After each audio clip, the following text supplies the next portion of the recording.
Hello guys, in today's video I'm going to show you how to add TXT record on Cloudflare. This tutorial will be very quick and simple. Just make sure to subscribe to the channel and leave a like on this video if you will find this guide useful.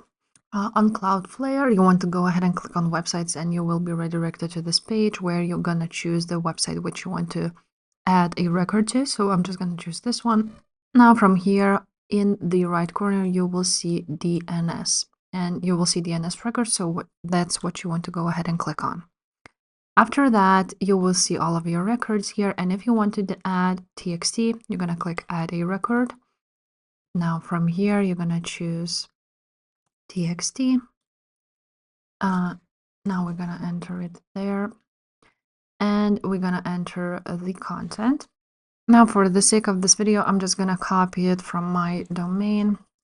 I'm just going to leave it like so. You enter what you need and save it. And that's it. Your TXT record was added. To delete it, all you have to do, click edit and click delete. If this video was helpful, make sure to subscribe and I will see you next time. Bye.